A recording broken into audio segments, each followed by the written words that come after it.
अस्सलामु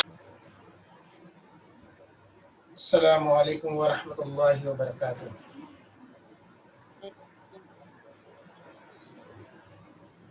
अजीज़ बच्चों, अब हम अल्हम्दुलिल्लाह जो है अपनी तदरीस की ओर, अपने पढ़ाई की ओर गाहे बगाहे आगे बढ़ रहे हैं और रोज़ बरोज़ हमारे अंदर निखार पैदा हो रहा है, हमारे अंदर तरक्की पैदा हो रही है, मुख्तलिफ़ बातें हम सीखते चले जा रहे हैं और इल्म का मकसद भी यही है कि रोज़ हमारी ज़िंदगी के अंदर कुछ न कुछ तब्दीली आए, कुछ न कुछ नयापन आए। मेरी मुराद शरारत से नहीं। आमतौर पर हम लोग जो है बच्चे लोग नई नई शरारतें रोज़ाना करते हैं। कल कुछ शरारत थी, आज कुछ शरारत है ना। शरारत का मिजाज हमारा बदलता रहता है। लेकिन प्यारे बच्चों, मैं जो बात कर रहा हूँ वो इल्मी एतबार से बात कर रहा हूँ कि हमारे अंदर जो है वो रोज़ाना तालीमी एतबार से कुछ ना कुछ तब्दीली आनी चाहिए। देखिए, अभी हम 8वीं जमात तक पहुँच गए, लेकिन अभी भी अगर हमें ये कहा जाए किसी एक उन्वान के तहत कोई मज़मून लिखना है तो हम उस सवाल को स्किप कर देते, उस सवाल को हम छोड़ देते, क्योंकि कभी हमने इस पर मश्क नहीं की, कभी हमने इस पर तवज्जो नहीं दी। हालांकि मज़मून लिखना कोई बहुत बड़ी बात नहीं। अपने तजुर्बात को अपने अल्फाज में बहुत जामे अंदाज में पेश करना ये मज़मून है और कोई बड़ी बात नहीं। तो आज के इस पीरियड में हम मज़मून किस तरह लिखते हैं, मज़मून लिखने के लिए, उर्दू मज़मून लिखने के लिए कौन कौन से नुकात ज़रूरी है, किस नुकात की बुनियाद पर हमको मज़मून लिखना है, मज़मून लिखने से पहले किन बातों पर हमको गौर करना है, हमारा मज़मून बहुत जाज़िब, बहुत शानदार और बहुत अच्छा कैसे नज़र आए, पढ़ने वाले के दिल व दिमाग पर हमारा मज़मून किस तरह छा जाए। इन सारी बातों को लेकर आज मैं आपके सामने कि मज़मून नवीसी कैसा होना चाहिए, उर्दू मज़मून नवीसी की क्या नुकात है। कल मैंने मॉरिशस की सैर के मशक़ी सवालात के आखिर हिस्से में आपको कहा था कि मज़मून किस तरह लिखना है, एक एक्टिविटी थी आपकी वो। आज मैं उस पर तफसील से बात करूँगा कि मज़मून किस तरह लिखना है। ठीक है बच्चों, तो मैं जो नुकात में कहूँगा या बयान करूँगा उसको आप लिख लीजिए ताकि ये नुकात आपके मज़मून नवीसी में फ़ायदेमंद साबित हो। ठीक है, गालिबन आप बहुत इत्मीनान से मेरी बात को सुन रहे होंगे और ये बहुत हमारी तदरीस का बहुत ही अहम हिस्सा है मज़मून नवीसी। आमतौर पर बड़ी बड़ी क्लास के बच्चे भी मज़मून नवीसी लिखने के लिए जान छुड़ाते हैं या हम कट कॉपी पेस्ट करते हैं, किसी की नकल कर ली, तो ऐसा नहीं होना चाहिए। हमारे तजुर्बात अलग है, उसके तजुर्बात अलग है और मज़मून लिखने में किन बातों को ध्यान देना है बहुत बारीक बीनी के साथ हम उसका इस पीरियड के अंदर इरादा करें। ठीक है बच्चों, तो मज़मून लिखना कोई बहुत बड़ी बात नहीं है, बहुत कोई मुश्किल काम भी नहीं है बच्चों, इससे घबराना नहीं चाहिए। सबसे पहली बात, आमतौर पर ये मेरा तजुर्बा है कि जब हम क्लास में किसी उन्वान के तहत बच्चों को मज़मून लिखने के लिए देखते हैं तो बच्चे आमतौर पर उसको किसी गाइड में या अपने किसी बड़े से लिखवा लेते हैं। अब आपने एक काम तो कर लिया, लिख लिया, चलिए कहीं से गाइड से उतार लिया या किसी टीचर से आपने लिखवा लिया या घर में अपने बड़े भाई बहन से आपने लिखवा लिया या क्लास का जो होनहार बच्चा था उसने लिखा तो उसकी कॉपी हमने कर ली सेम टू सेम। अब होता ये है कि रोल नंबर 1 से लेकर रोल नंबर 40-45 तक के सबका एक जैसा मजमून, सबकी शुरुआत वैसे ही, सबका खात्मा भी वैसे ही, क्योंकि हमने सीधा कॉपी करना शुरू कर दिया। अब होता ये है कि मजमून नवीसी की कॉपी में हमने मजमून तो लिख लिया, लेकिन फिर वो मजमून अगर एग्जाम में आता है, इम्तिहान में आता है, तो फिर हम उस सवाल को स्किप कर देंगे, या तो कुछ बच्चे अगर उस सवाल को करें भी तो बहुत ही बेढंगे अंदाज में मजमून को लिखते हैं, और चूंकि उन्वान दिया होता है कि 15 सत्रों पर या 10 सत्रों पर मजमून लिखे, तो होता है कि हम जो है मजमून को सिमट देते 10-15 सत्रों पर, बस हो गया हमारा मजमून, 10-15 सत्रों पर हमने मजमून लिख दिया, हो गया हमारा। बच्चों माइक में जब बंद कर रहा हूँ बार बार तो साथ हो, माइक की चालू है।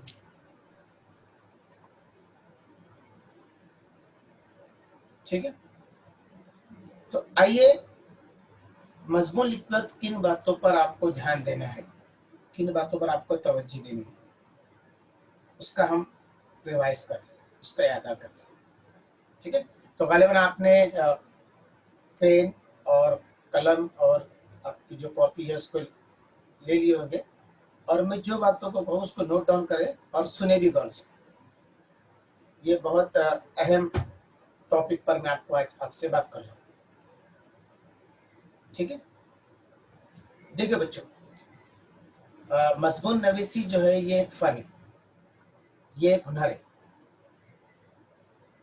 जो जाहिर एतबार से लगता है मुश्किल, कि बहुत मुश्किल है ऐसा लगता है।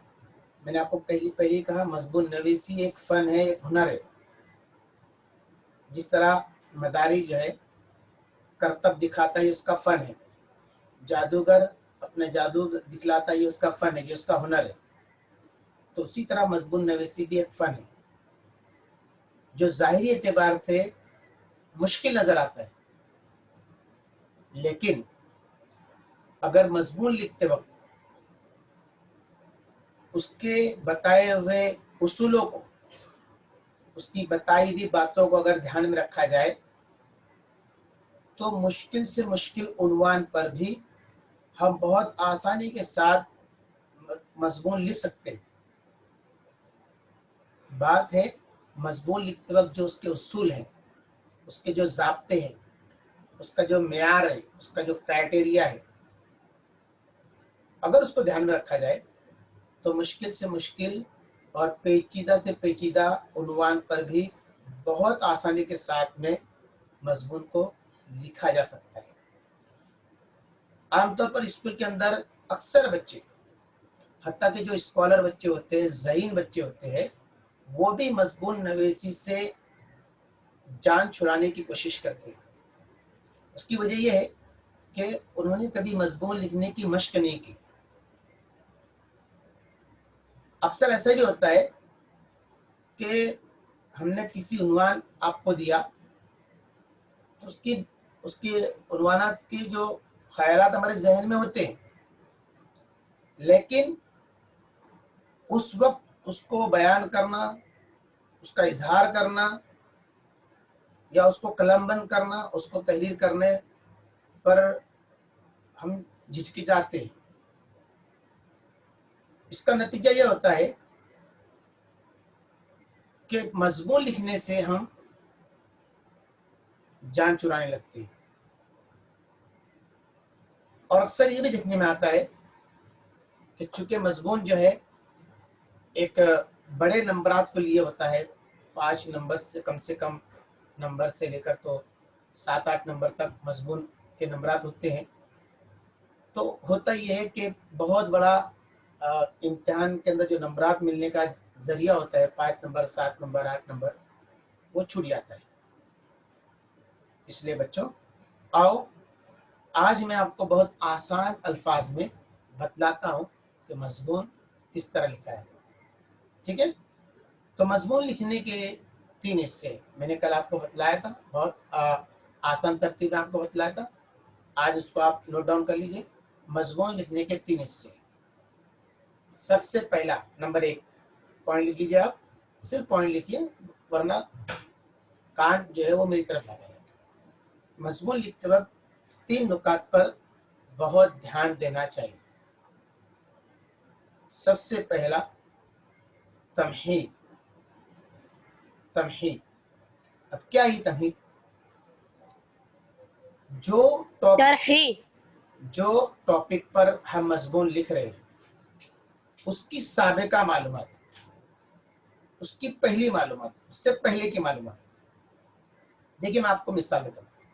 एक बॉलर जो फास्ट बॉलर होता है उसको बॉल को बहुत फास्ट फेंकना होता है, बहुत स्पीड से फेंकना होता है, तो वो क्या करता है, उतनी ही पीछे से वो रनअप लेता है, उतने ही पीछे से वो तेज दौड़ते हुए आता है। जितना तेज दौड़ते हुए आता है उतनी तेज रफ्तारी से वो गेंद फेंकेगा। बस ये समझ लीजिए आप कि आपको जो टॉपिक पर, जो उन्वान पर आपको मज़मून लिखना है, उस उन्वान की पहले की थोड़ी सी मालूमात। मैं आपको एक मिसाल देता हूँ। देखिए अगर कोई इमारत अगर बनती है और उसकी अगर पहली ईंट कोई दीवार बना रहे और दीवार की पहली ईंट ही अगर हमने टेढ़ी रख दी, क्रॉस रख दी, तो उसके ऊपर जो इमारत तामीर होगी, उसके ऊपर जो दीवार तामीर होगी, वो दीवार जो है टेढ़ी ही रहेंगी, समझा? क्योंकि उसकी जो बुनियाद की जो ईंट थी वो हमने टेढ़ी रखी। इसलिए बच्चों ये मैंने एक मिसाल दिया। इसलिए जब हम मज़मून लिखें तो हमारी जो तमहीद हो ना, तमहीद वो बहुत जामे अंदाज में, बहुत पुरकशिश हो, मुख्तसर हो, शॉर्ट एंड स्वीट हो। पूरा मज़मून का निचोड़ जो है ना, मज़मून पढ़ने वाला हमारी तमहीद को देखकर, हमारी शुरू के 4 लाइन को देखकर जो है वो समझ जाता है कि आगे मज़मून कैसा होगा। इसलिए तमहीद। अब तमहीद क्या है, मैं आपको एक मिसाल दूं। पहले ये 3 पॉइंट देख लीजिए। पहले तो नंबर 1 है तमहीद है, फिर नफ्से मज़मून है। नफ्से मज़मून, ये मज़मून की जान, पूरे मज़मून के उन्वान को घेरेगा। जो भी टॉपिक आपको दिया गया है उस टॉपिक को पूरा ये नफ्से मज़मून घेरेगा। उसकी अच्छाइयाँ, उसकी बुराइयाँ, अपने ख्यालात के ज़रिए से उसके फ़ायदे, उसके नुकसान, पूरा नफ्से मज़मून में ये सारी चीज़ें आएंगी। ठीक है, इस हिस्से के अंदर जो उन्वानात हैं उसको वाक़यात के ज़रिए, मनाजिर के ज़रिए, अपने ख़यालात को बयान करते हुए इस पूरे हिस्से को आपको लिखना है। इसमें मुख्तलिफ पैराग्राफ भी आप तकसीम कर लीजिए। और तीसरा हिस्सा है खातिमा। तीसरा हिस्सा है खातिमा, एंड। अब जब हम, आपने देखा जब कोई खैर तस्करा नहीं करना चाहिए, लेकिन आप अक्सर देखते कोई फिल्म वगैरह कि जब कोई एक फिल्म चलती है तो उसका एक एंड होता है, उसका एक खात्मा होता है ना, कि हीरो ने जो है वो विलन को ख़त्म कर दिया, मार दिया और सारे लोग जो भी है, मतलब एक उसका खात्मा है। ठीक है, तो मज़मून के खात्मे पर भी जुमले मुख्तसर हो और पूरे मज़मून का जो है आखिरी में निचोड़ खात्मे पर अपनी राय के ज़रिए से बहुत मौसर अंदाज में, एकदम दिलचस्प अंदाज में हमारा खात्मा। ये 3 पॉइंट हमारे मज़मून नवीसी के। नंबर 1 तमहीद है, नंबर 2 नफ्से मज़मून है, नंबर 3 है खात्मा। अब मैं एक उन्वान दे रहा हूँ आपको, मैं एक उन्वान आपको समझा रहा हूँ। मिसाल के तौर पर हमको लिखना है मज़मून बारिश रहमत या ज़हमत, या बारिश के फ़ायदे, या बारिश के नुकसान, या ज़लज़ले की तबाहकारी, ये बारिश के मुनासिबत से। अब बच्चों जब हमने बारिश लफ्ज़ लिया, ये हमको बारिश के ताल्लुक से लिखना है, तो हम सिर्फ कलम उठा के सीधा शुरू नहीं कर देंगे कि बारिश का महीना जो है वो हमारे हिंदुस्तान के अंदर जून महीने से शुरू होता है और ठंडी ठंडी हवाएं आती है और फिर मूसलाधार बारिश होती है और चारों तरफ हरियाली छा जाती है और किसान खुश हो जाता है और जंगल में मोर नाचने लगते हैं और हर तरफ हरियाली छा जाती है, हर चीज़ नई नई धुली धुली नजर आती है। कतई नहीं। तमहीद के अंदर आपको बैक से आना है, थोड़ा पीछे से आना है, थोड़ा पीछे से आना है। मैं आपको एग्जाम्पल दे रहा हूँ, अपनी मिसाल दे रहा हूँ कि हमको अगर बारिश के ताल्लुक से अगर मजमून लिखना है कि बारिश रहमत है या जहमत, या बारिश के फ़ायदे और उसके नुकसान, तो कैसे लिखेंगे, तो तमीज़ उसकी कैसी रहेगी, सुन लीजिए। आप शुरू करेंगे मई महीने से। मई महीने में कितनी तेज़ धूप होती है, तो आप शुरुआत इस तरह करेंगे, मई महीने की चलचलाती धूप, आग बरसाता हुआ सूरज, तपती हुई ज़मीन, हर कोई परेशान, इंसान, चरिंद, परिंद, किसान, हर कोई परेशान, और हर एक जो है अपने ज़बान हाल से अल्लाह से ये कह रहे कि अल्लाह इस गर्मी से हमको निजात दे दे, इस गर्मी से हमको छुटकारा दे दे।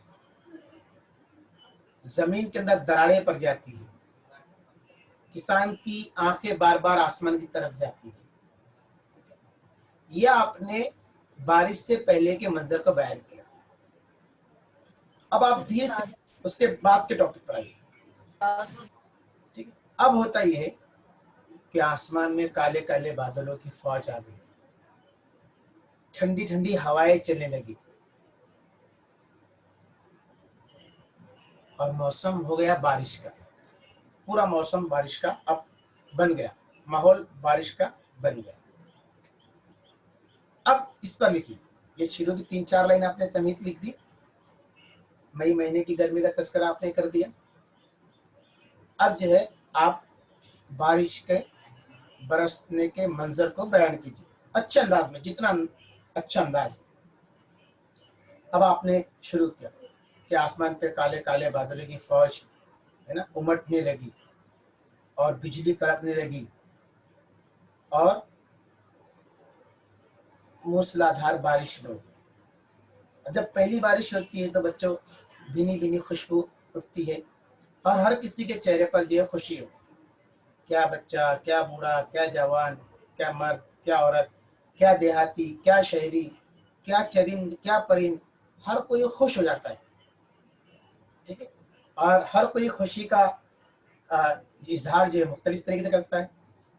बाद बच्चे जो है वो कागज़ की नाव लेकर जो है ना पानी में छोड़ते हैं, नहाते हैं, जंगल में मोर और मुख्तलिफ चरिंदे परिंदे वो भी खुश होते हैं। अब आपने शुरू किया इस तरह। अब ऐसा नहीं है कि आपने बस शुरू किया, इधर बारिश बरसी नहीं और आपने अगली लाइन में लिख दिया कि नदी नाले भर गए। नहीं बच्चों, ये ना हो। अभी अब धीरे धीरे करके हम आए, ठीक है। बारिश का तस्करा लो ना कि हर चीज़ धुली धुली नजर आई। 8 महीने से जो पत्तों पर और छतों पर जो गर्द गुबार था वो पहली बारिश में ना साफ हो गया, हर चीज़ धुली धुली नजर आ रही है, चारों तरफ सौंधी सौंधी खुशबू है, ठीक है। उसके बाद धीरे धीरे जो है वो हरियाली छाने लगी। अब इसका तस्करा कीजिए। नदी नाले अल्हम्दुलिल्लाह भर गए, तालाब भर गए, प्यासी ज़मीन को करार आया, किसान को भी जो है ना किसान की भी उम्मीद भर आई। ऐसा करते करते करते आप आइए। अब अब आइए इसके नुकसान पर। अब पैराग्राफ चेंज करिए, अब पैराग्राफ चेंज करिए। अब बोलिए आप उसके नुकसान पर कि ज़्यादा बारिश के नुकसान। अब उसका लिखिए धीरे धीरे कि ज़्यादा बारिश की वजह से जो है ना वो सैलाब आता है और लोगों के घरों में जो है पानी भर जाता है, चट्टानें खिसक जाती है, जानी और माली नुकसान होता है, खेतों में फसलें जो है तबाह बर्बाद हो जाती है, नकलो हमल का जो निज़ाम वो दरहम बरहम हो जाता है। ये सारी सारी पॉइंट जो है आप उसके फिर उसमें लिख लीजिए। आमतौर पर क्या होता है बच्चों मालूम है कि जब हम मजमून लिखते हैं ना तो मजमून लिखते वक्त हमने एक लाइन लिखी बारिश रहमत की और दूसरी लाइन हमने बारिश जहमत की लिख दी, फिर तीसरी लाइन हमने फिर बारिश रहमत की लिखी, फिर जहमत की लिखी। मतलब हम क्या करते हैं आमतौर पर बच्चे एक लाइन के अंदर बारिश की अच्छाइयाँ लिख रहे हैं, बारिश के फायदे लिख रहे हैं, उसके बाद वाली लाइन में फिर उसके नुकसानात, फिर उसके फायदे, फिर उसके नुकसानात। तो ऐसा नहीं होना चाहिए। कोई भी टॉपिक अगर हमने लिए, फायदे का एक अलग पैराग्राफ, उसके नुकसानात का एक अलग पैराग्राफ। साइंस के फायदे लिख रहे हैं आप, तो साइंस के फायदों का एक पैराग्राफ, उसके क्या क्या डिसएडवांटेज है, उसके क्या क्या नुकसानात है, उसके क्या क्या मुज़ीर असरात है, उसका एक पैराग्राफ। इस तरह नफ्स मजमून के अंदर ये दोनों कम से कम 2 पैराग्राफ रहेंगे, कम से कम 2। ज़्यादा लेना चाहे तो आप 3-3, 4-4 लाइन के पैराग्राफ आप ले सकते हैं। ठीक है, तो नफ्स मजमून के अंदर ये बात हुई। अब उसके बाद अब आपने जो है उसको खात्मा किया। ये इतना आपने उसकी पूरी लिख ली, सारी बातें आपने कर ली। ठीक, अब उसका खात्मा। अब खात्मा कैसा? उसका खात्मा मैंने आपको पहले कहा कि दुआई अंदाज में खात्मा, अपने तजुर्बात की रोशनी में खात्मा। कि खात्मा कैसा? कि बारिश तो यकीनन अल्लाह की बहुत बड़ी नेमत है, बहुत बड़ी दौलत है, लेकिन अगर ये हद से तजावज़ कर जाए तो बजाय ये रहमत के ज़हमत बन जाती है, बजाय ये फ़ायदे के नुकसान का ज़रिया बन जाती है। इसलिए हमें ये चाहिए कि हम अल्लाह से रहमत वाली बारिश की दुआ मांगें। ये हमारा खात्मा हो, ये हमारा खात्मा हो। खात्मा हमेशा अपनी ज़ाती राय पर हो। खात्मा पूरे मज़मून का निचोड़ है, उसका एंड है। मज़मून लिखते वक्त इस सतह पर आना कि पढ़ने वाला लगे कि हाँ अब मज़मून जो है वो ख़त्म हो रहा है। ठीक है, अच्छा, ये तो 3 पॉइंट हो गए, तमहीद, नफ्स मज़मून और खात्मा। अब इस मज़मून लिखते वक्त किन किन बातों को आपको और ध्यान देना है? तो मज़मून लिखते वक्त चंद मिनट बचे हुए आपको मैं हिदायत दे दूँ कि मज़मून लिखते वक्त जो है बेहतरीन अक़वाल ज़र्री का इस्तेमाल हो, मौका और मुनासिबत से जो है उस उन्वान के तहत अशार हो, शेर हो। ठीक है, उसके बाद मुहावरों और कहावतों का इस्तेमाल। मैंने आपको बच्चों पहले कहा अभी हम लोग 8वीं जमात के अंदर, और हमारे पास में एक बहुत बड़ी वोकेबलरी, हमारे पास एक कहावतों और मुहावरों का एक बहुत बड़ा ज़ख़ीरा होना चाहिए।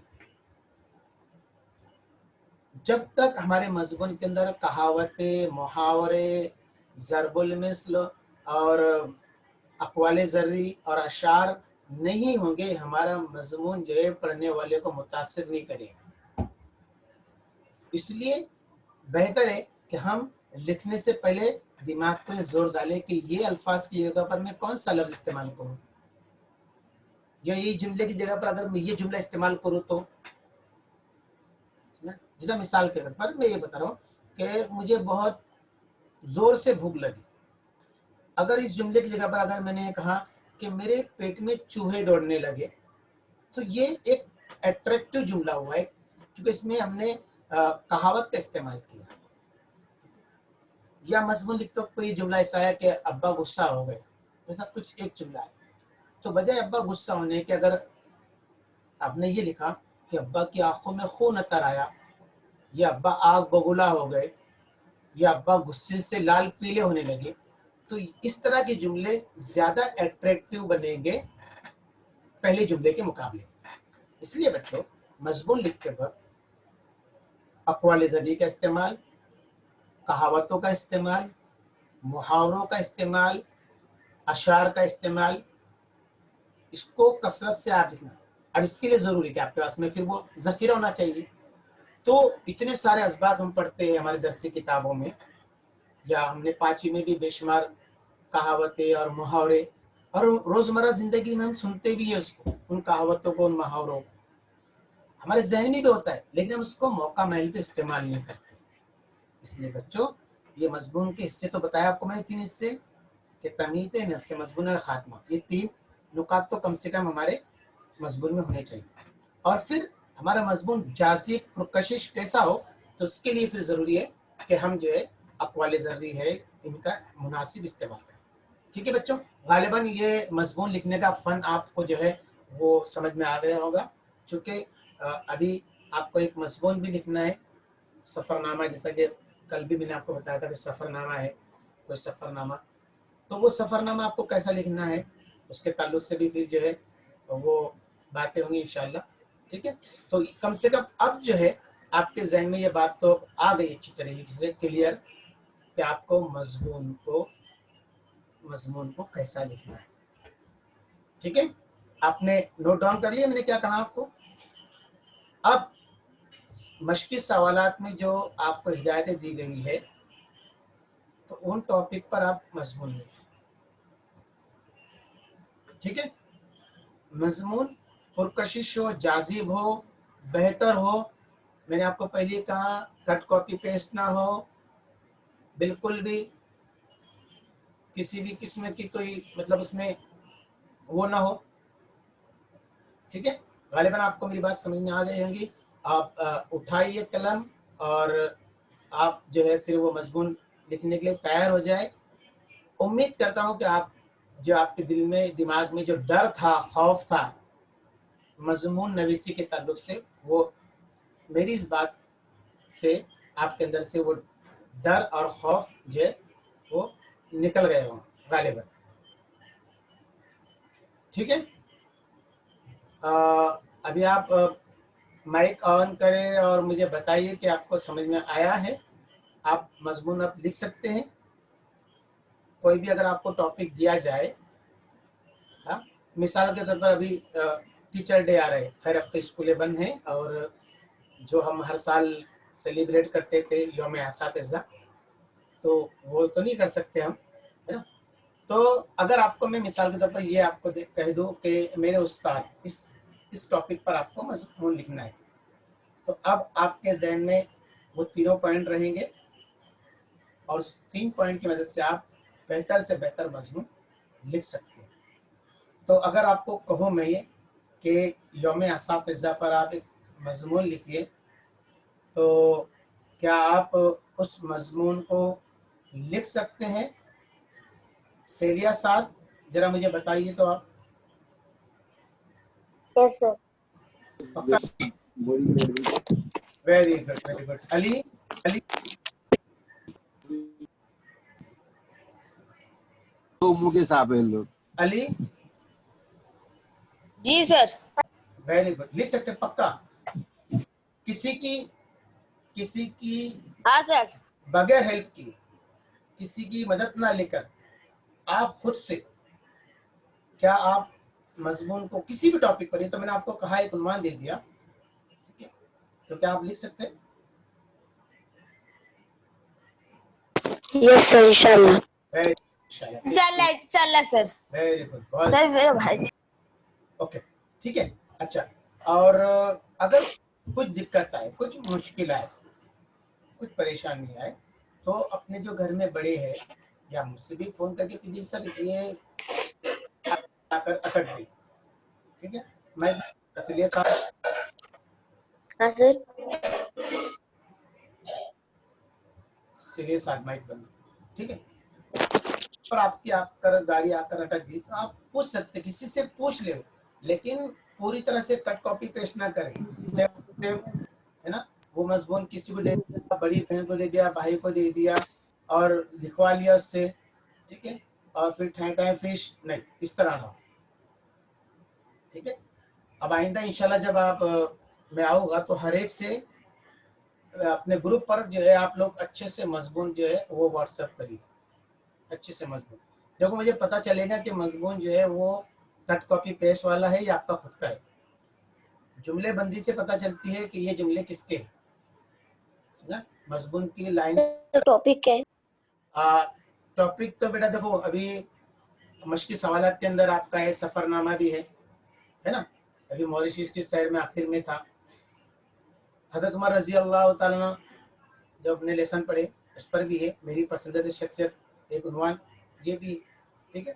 मैं आपको उन्वान के ताल्लुक से आज़ाद छोड़ रहा हूँ, आप या तो मेरी पसंदीदा शख्सियत पर मजमून लिखें।